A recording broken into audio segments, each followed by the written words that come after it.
আল্লাহ শিরককে ক্ষমা করে না, এছাড়া মানুষের A to Z যত গুনাহ আছে সব গুনাহ ক্ষমা করে দেয়। ওয়া ইউশরিক বিল্লাহ, যেই ব্যক্তি আল্লাহর সাথে শিরক করলো, ফাকাদ ইফতারা ইসমান আযীমা, সে পৃথিবীর জঘন্যতম মহাপাপ রটনা করলো। আমি যদি বলি আনাস ইবনে মালিক রাদিয়াল্লাহু আনহু عن النبي صلى الله عليه وسلم قال يقول الله تعالى لأهون أهل النار عذابا يوم القيامة।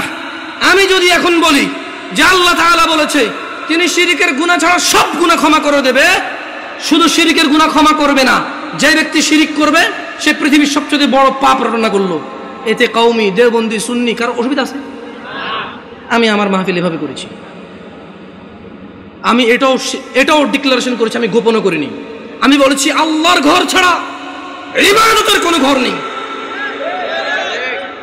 আমি কারোর নাম ধরিনি, আমি ধরতেও চাই না। তোমরা যারা অপছন্দ করো তোমাদের ব্যাপার, তোমাদের পছন্দের যায় আসে না। 70 বছর 60 বছর, আরে আজকে এখনো 30 বছর হয় নাই, 30 বছর হবে কিনা এটাই তো জানি না, বয়স কত পর্যন্ত যাবে। তোমার ঘৃণায় কি আসে আর তোমার ভালোবাসায় কি আসে? আল হুব্বু লিল্লাহ ওয়াল বুগদু লিল্লাহ, ভালোবাসা আল্লাহর জন্য, ঘৃণা কার জন্য? আল্লাহর জন্য।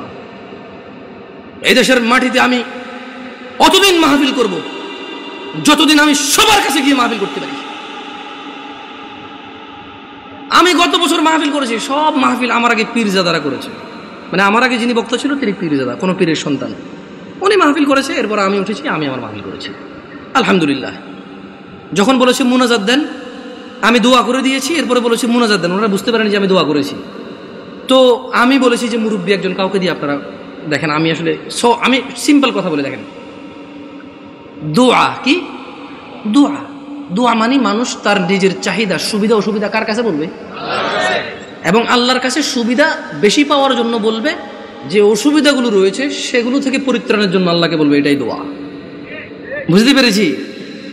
এটাই দোয়া। তো আমি দোয়া করি সব জায়গায়। হয়তো বাংলাদেশের প্রচলিত অনেক সিস্টেম নিয়ম আমি জানি না, আর যদি আমাকে এগুলো আপনি বুঝাইতে হয় কোরআন সুন্নাহ দিয়ে বুঝাই দিলে আমি করবো ইনশাআল্লাহ। মানে 100 লোকে বলেছে, 1000 কোটি বছর আগ থেকে চলে আসছে, I don't care.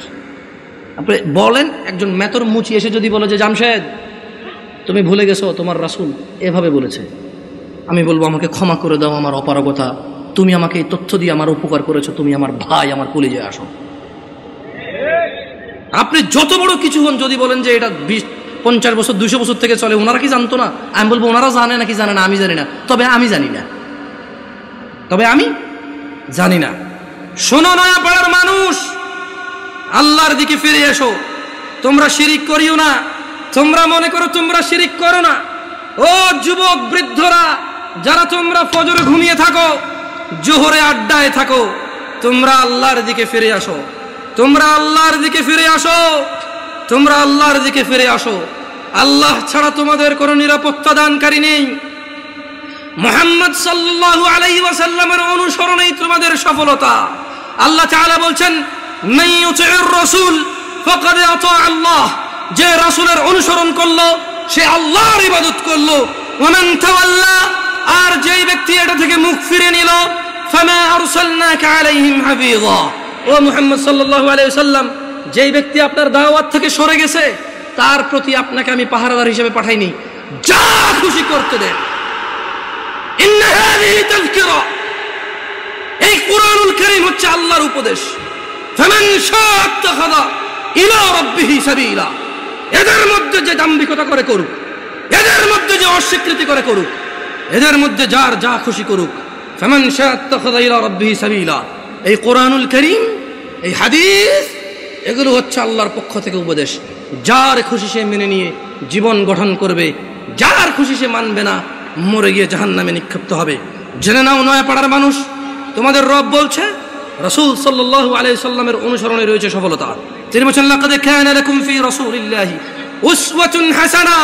O Brazil আর্জেন্টিনার পতাকা বাহিরা, ও ফ্রান্সের মুহাম্মদ সাল্লাল্লাহু আলাইহি সাল্লামের কার্টুন বানানো নিয়ে রাস্তায় নেমে পুরো দেশ জ্যামকারী এই লোকগুলোই তো এখন পতাকা উড়াচ্ছে ছাদে ছাদে।